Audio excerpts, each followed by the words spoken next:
자, 10월 첫 번째 주죠. 우리에게 주신 사명. 하나님, 우린 이런 사명을 마음에 담고 삽니다. 이루어 주옵소서. 기도를 담아서 우리 같이 한번 나눌까요? 상황중앙장로교회는 하나님의 영광을 위하여 하나님께 예배드리며 사랑으로 교제하며 예수님의 제자가 되어 삶으로 복음을 전파하는 하나님의 백성입니다. 아멘. 자, 배분하고 다시 한번 인사하십니다. 제가 그런 성도가 될 겁니다. 인사할까요? 예, 제가 그런 성도가 될 겁니다. 예, 꼭 되십시오. 꼭 되십시오. 9월도 지켜주신 하나님 앞에 감사합니다. 사시느라 수고하셨지만 도우신 하나님의 은혜가 더 컸죠.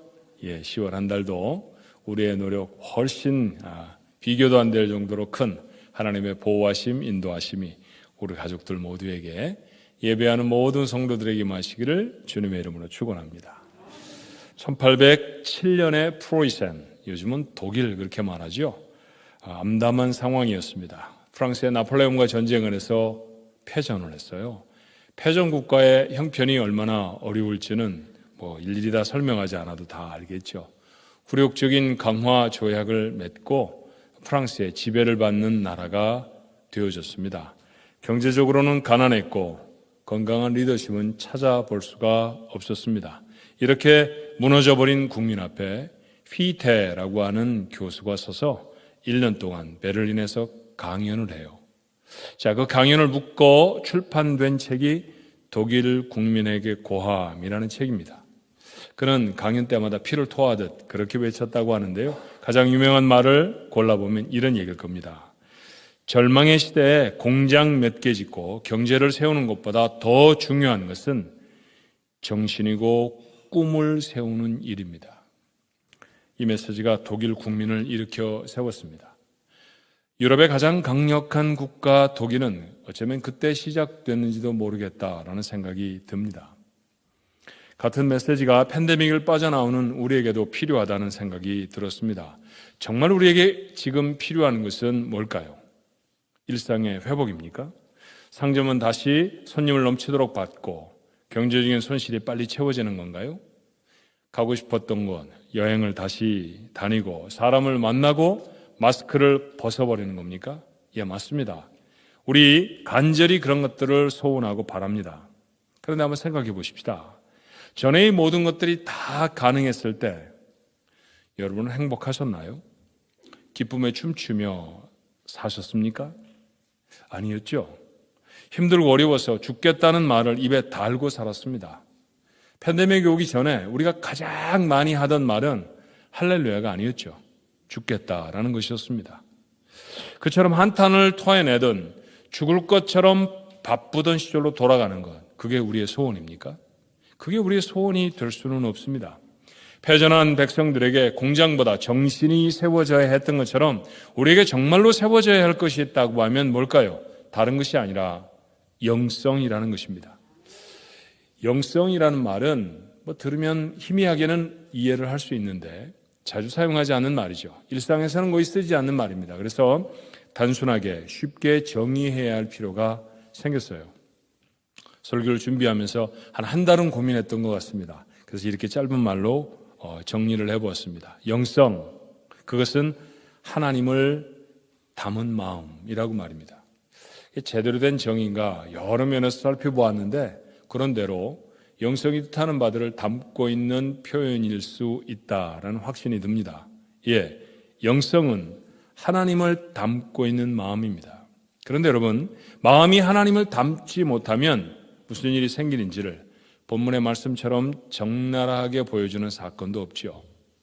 자, 본문의 말씀은 예수님이 팔레스타인의 북쪽 지역 가이사라 빌립보 지역을 지나실 때 일어났던 일입니다.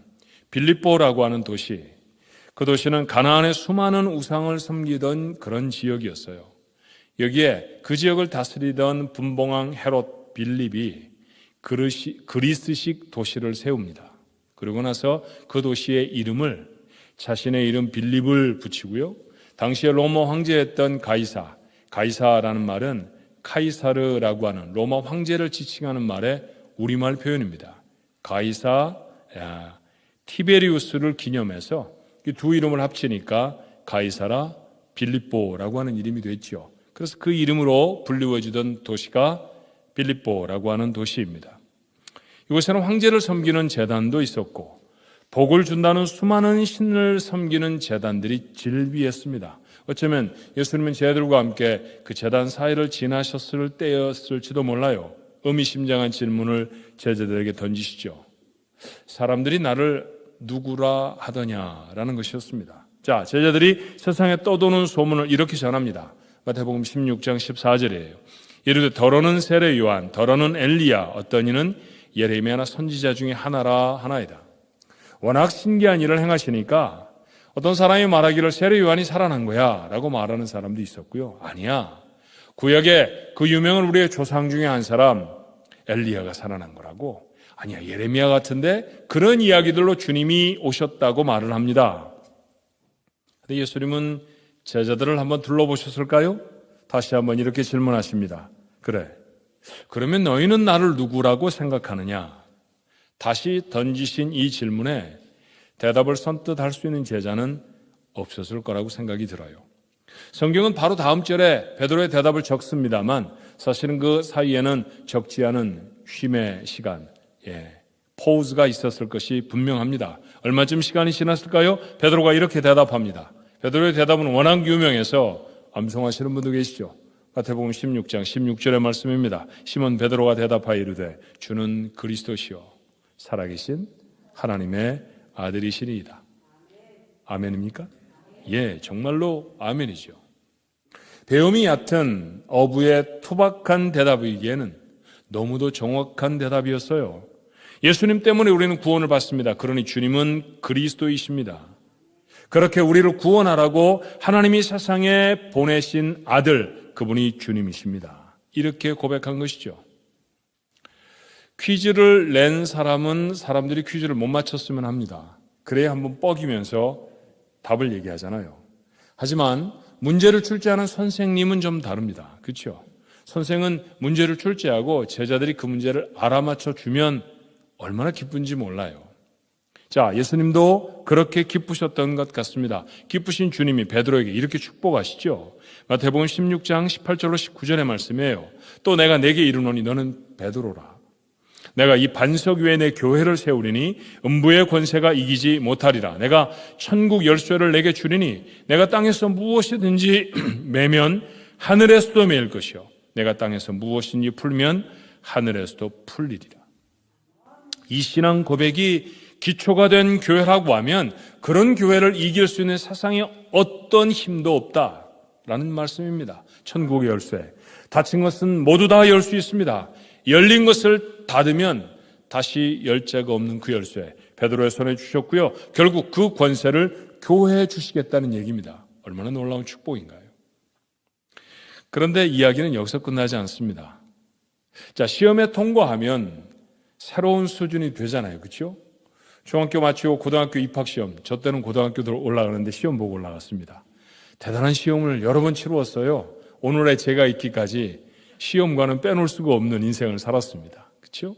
여러분 중에도 중학교 입시, 국민학교도 시험 보고 들어가신 분이 혹시 계실지 모르겠네요. 그렇게 시험을 통과하면 상금학교로 지나가게 됩니다. 어떤 과정을 마치면요, 그것보다는 더 고급스러운 공부를 할 수 있게 되어지지요. 곱하기하고 나누기를 배우면 비로소 함수를 배우게 됩니다. 자, 그렇게 수준이 달라지는 거예요. 제자들 시험에 통과했으니 이제 주님은 그들의 수준에 맞는 새로운 가르침을 주십니다. 21절 본문의 말씀에 시작이 그랬죠. 이때로부터, 그러니 그전에는 안 하셨다는 얘기입니다. 지금부터 하시는 일이 있어요. 예수 그리스도께서 자기가 예루살렘에 올라가 장로들과 대제사장들과 서기관들에게 많은 고난을 받고 죽임을 당하고 제3일에 다시 살아나야 할 것을 제자들에게 비로소 나타내십니다. 주님은 죽으실 것입니다. 사실은 주님은 그러려고 세상에 오셨죠. 복음서 맨 초기에 예수님의 미션 스테이트먼트, 우리가 마치 교회의 사명 선언을 외우듯 예수님의 사명 선언을 우리는 기억합니다. 나는 내 생명을 이 세상의 사람들을 구원하기 위해 대속의 제물로 주려고 왔다. 그렇게 말씀하시지 않았던가요? 그리고 주님은 단 한 번도 그 사명을 잊으신 적이 없었습니다. 그런데 죽음으로 끝나는 것이 아니었죠. 예수님은 분명히 그 죽음을 깨뜨리시고 다시 살아나실 것입니다. 누군가가 죽는다는 얘기는 좀 충격적인 이야기죠. 그렇죠? 그리고 다시 살아난다는 얘기는 또 얼마나 신비한 이야기이겠습니까? 그래서 이제껏 제자들이 그 이야기를 듣지를 못했습니다. 그런데 멋진 대답을 하고 나니 이제는 이런 가르침을 주어도 충분히 이해할 거야, 잘 알아들을 거야 주님이 생각하셨던 것 같습니다. 그렇게 말씀하셨다는 거지요. 하지만 제자들의 수준은 이 어마어마한 말씀을 담기에는 아직은 좀 부족했던 모양입니다. 화들짝 놀란 베드로의 반응을 마태는 이렇게 적어요. 마태복음 16장 22절 본문의 말씀 중에 있지요. 베드로가 예수를 붙들고 항변하여 이르되 주여 그리 마옵소서, 이 일이 결코 주께 미치지 아니하리이다. 못 죽으십니다. 도대체 우리는 어쩌라고 죽으신단 말입니까? 왕은 정말 안 하실 겁니까? 이런 얘기죠.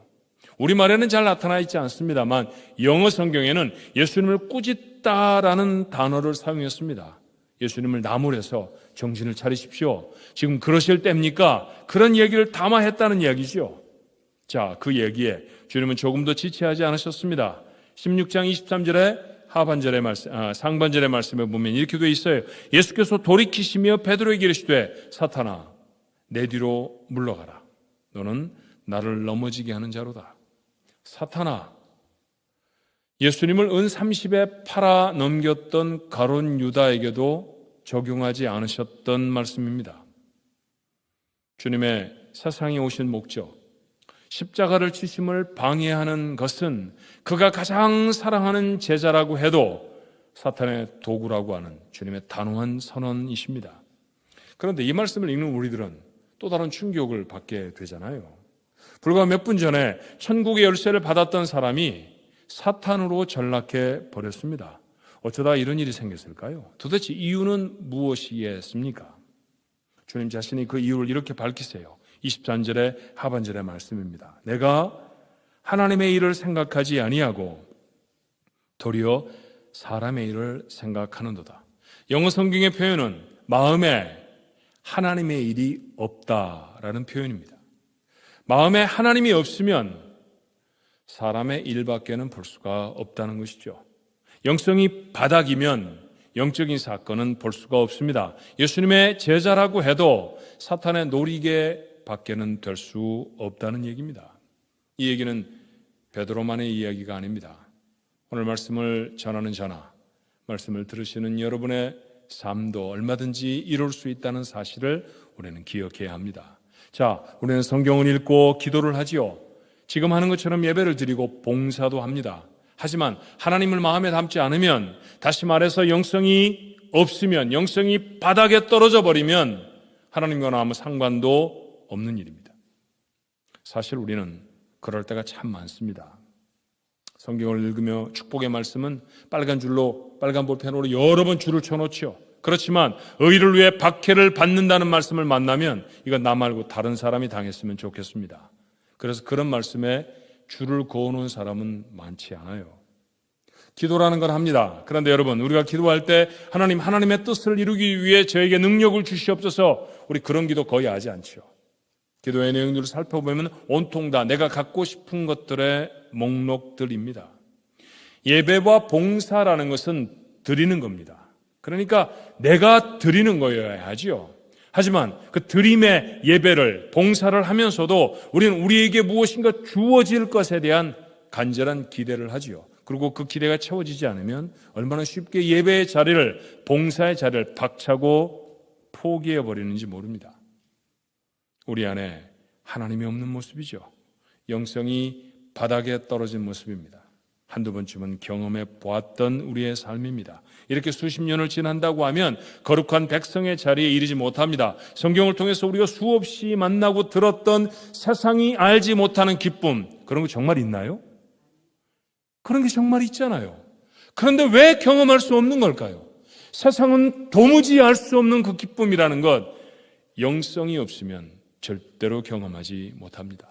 그러니 영성이 없으면 교회 다녀도 그리스도인 아니라는 얘기에 다름이 아닙니다. 회복해야죠. 어떻게 하면 이 영성을 회복할 수 있겠습니까? 나는 여러분에게 오늘 영성 회복을 위한 3가지 제안을 드리려고 합니다. 그 첫 번째는 하나님을 생각하는 것입니다. 전 가정에 특별한 일이 생겨서 최근에 한국을 2번이나 방문했었습니다. 그렇지만 한국에 가서도 계속해서 샌프란시스코를 생각할 수밖에 없었어요. 아내는 아이들이 회사에서 잘 퇴근을 했는지, 밥은 제대로 먹었는지 수시로 전화를 해서 확인을 했습니다. 저도 목사님들께 전화를 드리기도 하고 교회 웹사이트를 살펴보기도 하면서 교회에 아픈 분은 안 계신지, 예배의 실황을 유튜브로 온라인으로 보면서 예배는 잘 진행이 되고 있는지 늘 보게 되었습니다. 제 전화에는 한국을 방문하는 동안 내내 2가지 시간이 같이 떠 있었습니다. 하나는 제가 방문해 있는 한국, 서울의 시간이고요. 또 하나의 시간은 샌프란시스코의 시간이었습니다.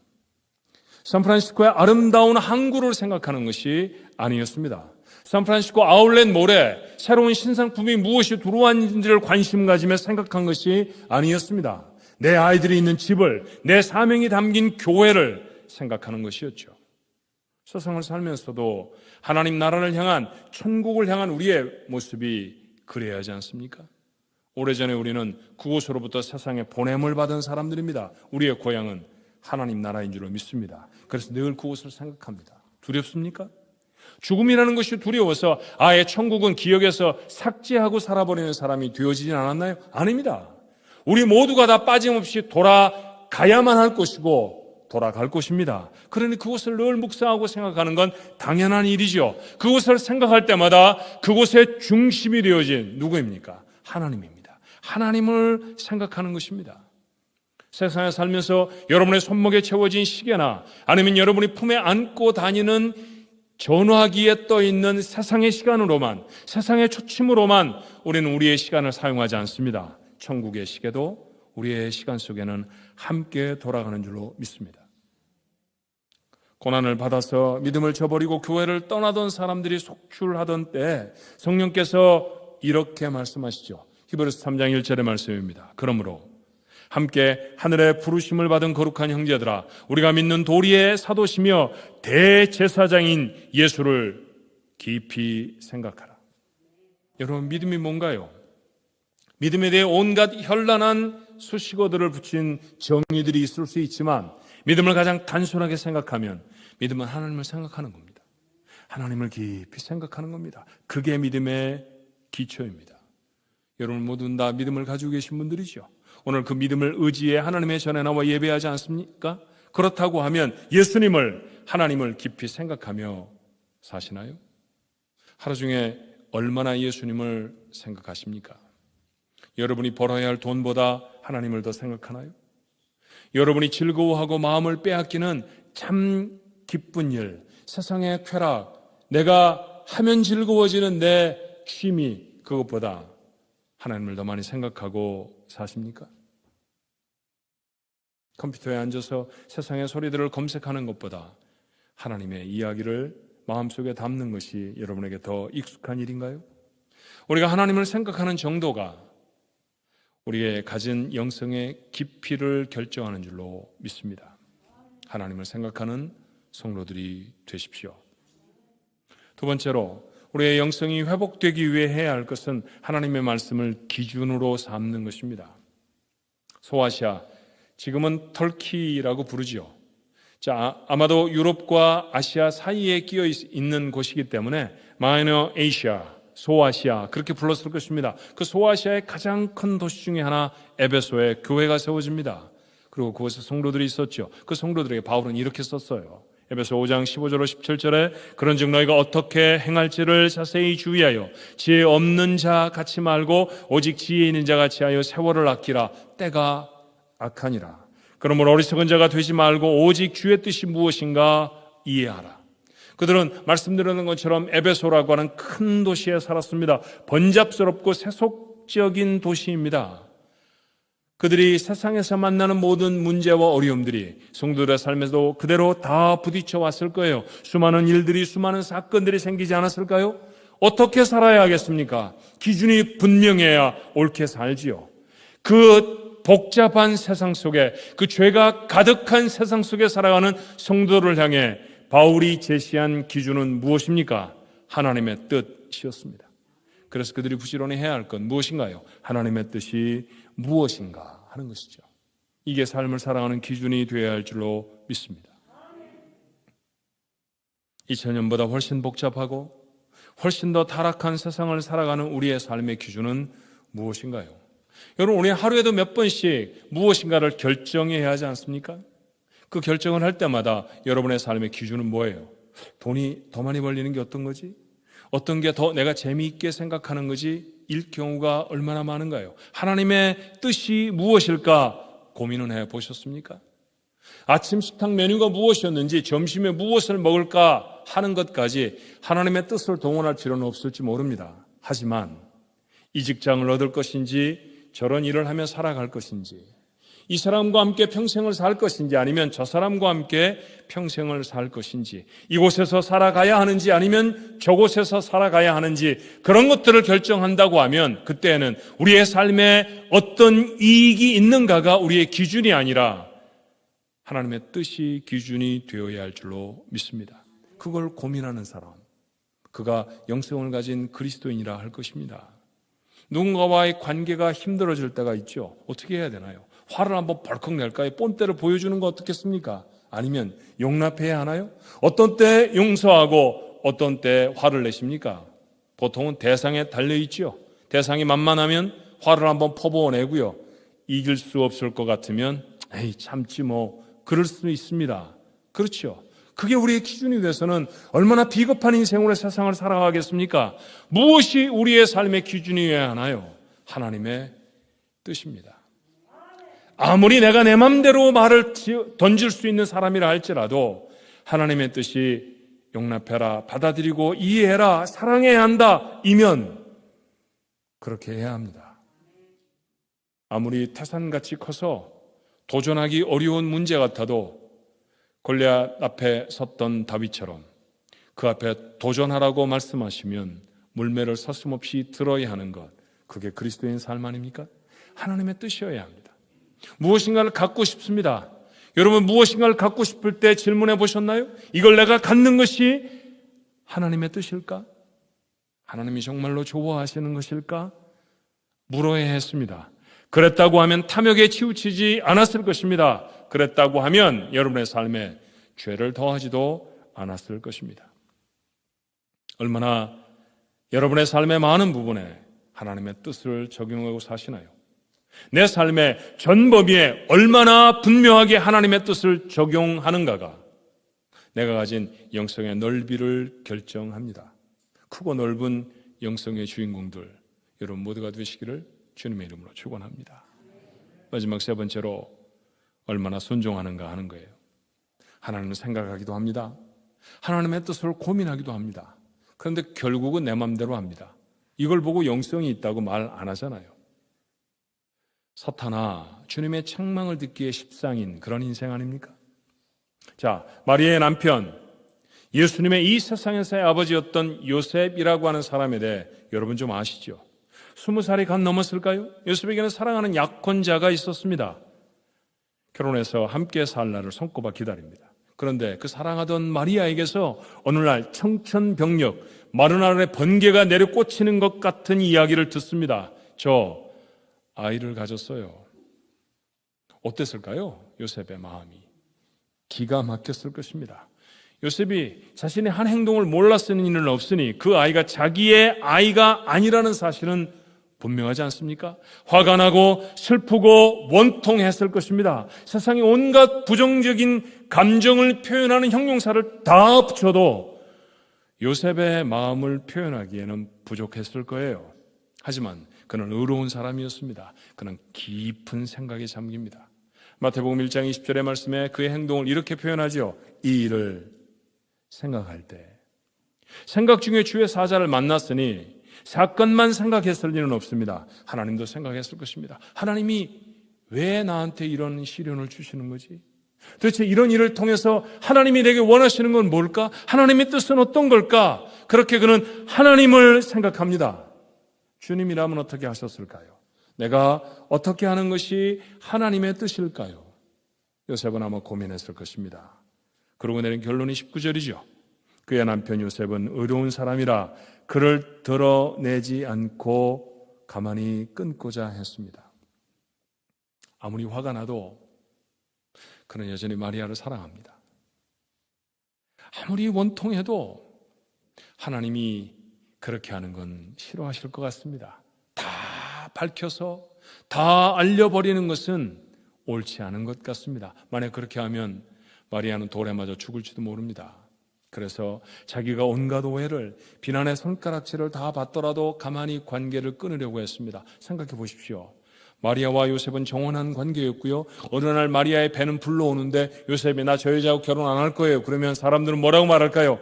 요셉 저거 형편없는 인간이네. 어떻게 저렇게 사고를 치고 책임도 짓지 않아? 여자 인생은 어떻게 만들려고 저런 짓을 하는 거야? 온갖 동네 사람들이 다 비난하지 않았을까요? 근데 차라리 자기가 비난을 받는 것이 마리아를 죽이는 것 없다. 아니, 마리아가 죽음 같은 나머지 인생을 사는 것보다 낫다고 생각했을 것입니다. 그래서 가만히 끊어내는 것, 그게 그가 하려고 했던 일이었죠. 그런데 천사가 하나님의 메시지를 그에게 이렇게 전합니다. 마태복음 1장 20절에 주의 사자가 현몽하여 이르되 다윗의 자손 요셉아 내 아내 마리아 데려오기를 무서워하지 말라. 그에게 잉태된 자는 성령으로 된 것이니라. 아, 불륜 때문에 아이를 가진 것은 아니었구나. 그렇게 생각했을까요? 그런 생각이 어떻게 선뜻 들었겠습니까? 아, 그러니까 마리아를 데려오는 건 아무 문제도 없을 거야. 그런 생각을 했다고요? 어떻게 그런 생각이 사람에게 되겠습니까? 어떻게 이런 여자를 데려올까요? 내가 그랬으면 좋겠다라고 생각하다 보니까 혹시 이런 꿈을 꾼 건 아닐까? 이런 생각은 안 들었을까요? 정말 하나님이 하신 말씀 맞을까? 성령이 잉태된 거 그거 한 번도 본 적이 없잖아. 그거 어떻게 하는 건데? 그게 어떻게 이루어질 수 있는 일인데? 요셉에게는 하고 싶은 질문이 수없이 많았을 수 있습니다. 하나님을 깊이 생각하던 그에게 하나님이 하신 말씀을 들었다고 했을 때 그런 온갖 핑계, 온갖 의문에도 불구하고 요셉이 했던 일은 어떤 걸까요? 마태는 계속해서 요셉이 이렇게 했다고 기록을 남기죠. 마태복음 1장 24절 25절입니다. 요셉이 잠에서 깨어 일어나 주의 사자의 분부대로 행하여 그 아내를 데려왔으나, 여러분 문장이 단순하다고 일도 쉬웠다는 얘기는 절대로 아닙니다. 아내를 데려왔으나 이를 꼭 깨물어서 어금니가 부서지도록 꼭 깨물어야 가능했을 일인지도 모릅니다. 그렇게 아내를 데려옵니다. 아들을 낳기까지 동침치 아니하더니 낳음의 이름을 예수라고 했습니다. 요셉은 하나님을 깊이 생각했죠. 그랬더니 하나님의 뜻이 무엇인지를 알게 됐습니다. 알았던 요셉이 어떻게 했나요? 온갖 의심이 생기고 불평, 핑계거리가 너무너무 충분했지만 요셉은 하나님의 말씀대로 마리아를 데려옵니다. 거룩한 일이 이루어지도록 남편의 당연한 권리도 멈춘 채 그녀가 출산할 때까지 보호해 주었습니다. 정리를 하면 어떤 얘기입니까? 하나님을 생각하면 하나님의 뜻을 알게 됩니다. 그리고 알게 된 그 하나님의 뜻대로 사는 것, 이게 쉽지 않은 일이지만 그렇게 살아내는 것, 이게 영성입니다. 내가 얼마나 하나님의 뜻대로 살아내는가가 내가 가진 영성의 강도를 결정한다는 사실을 잊지 마십시오. 기왕이면 크고 튼실한 영성이 여러분의 것이어야 하지 않습니까? 그러면 들려진 말씀에 순종할 수 있게 되는 우리 가족들 모두가 되기를 바랍니다. 골프를 참 좋아하시는 분하고 버스를 타고 몇 시간쯤 여행을 한 적이 있었어요. 그런데 미국의 풍경이 조그만 도시를 벗어나면 참 아름답잖아요. 동네 모퉁이를 돌아가는데 참 아름다웠습니다. 그런데 그 아름다운 사이사이마다에 정말 이쁜 예배당들이 있더라고요. 그래서 연신 카메라 셔터를 눌렀죠. 예배당이 있어서 풍경이 더 멋있었습니다. 자, 숙소로 돌아온 다음에 그분께 제가 물어봤어요. 그 예배당 보셨어요? 그 산 속에 있었던 예배당, 하얀 종탑이 있던 예배당이요. 그랬더니 그분이 저에게 이렇게 말씀하세요. 예배당이요? 교회가 있었어요? 난 교회 하나도 못 봤는데. 예, 제가 본 교회만 5개가 넘었는데 하나도 못 보셨답니다. 그래서 제가 물었죠. 뭘 보셨는데요? 골프장이 몇 개 있더라고요. 그 말씀을 들으며 제가 생각했죠. 나는 골프장을 왜 하나도 못 봤을까? 여러분, 마음에 무엇을 담고 사는가가 그가 보고 듣는 것을 결정한다는 사실은 구태여 장황한 예를 들지 않아도 여러분도 이미 다 아십니다. 같은 장면을 보아도 관심이 없는 것, 마음에 영성이 담겨져 있지 않으면 하나님의 사건은 절대로 보여지질 않아요. 위기의 시간 끝자락을 지나지요. 왜 이런 위기의 시간을 지나는지, 이 위기에 담겨진 하나님의 메시지는 무엇인지, 무엇을 준비하고 이 위기를 끝내야 할지 여러분에게 여러 번 말씀을 전해왔습니다. 본문의 말씀이 이곳에도 있고 구약, 신약 왔다 갔다 하면서 전했기 때문에 그저 그때마다 목사님이 마음에 선택된 그런 본문이었겠다 생각하셨던 분도 계셨겠지만 다분히 제게는 특별한 목적이 있었던 설교들이었습니다. 위기에 관한 이야기들이었죠. 그런데 여러분, 이런 메시지를 쭉 전하면 제게 한 가지 고민이 생겼어요. 잘 알아듣고 있을까? 정말로 모두에게 다 들려지는 이야기일까? 어떤 분에게는 전혀 이해가 되지 않는 이야기, 왜 교회 오면 이런 얘기를 하지? 라고 돌아가시는 분은 안 계실까? 그런 생각이 들었습니다. 어떤 사람에게는 이런 메시지가 심각한 도전인데 어떤 사람에게는 이해가 되지 않는 까닭이 뭘까요? 마음에 담고 있는 게 달라서입니다. 베드로처럼 말입니다. 오늘 제목으로만 말하면 영성의 문제이죠. 영성이 없으면 같은 인생의 여행을 해도 아쉬움만, 좀 심하면 죄만 남기게 된답니다. 영성이 있어야 하나님이 하시는 일이 보이죠. 그리스도인으로서의 내 정체성도 분명해집니다. 하나님이 무슨 일을 내 주변에 하시는지, 그 사이를 관통해가는 내 삶이 과연 누구에 하는지 이거 깨닫고 사는 것, 딱 하루밖에 살 수 없어도 그렇게 하나님의 사람으로 살아야 하는 것 아닙니까? 그러니 우리에게 회복되어야 할 것은 돈이 아니라, 관계가 아니라, 취미 생활이 아니라 영성이어야 한다는 사실을 여러분이 분명하게 확인하게 되기를 바랍니다.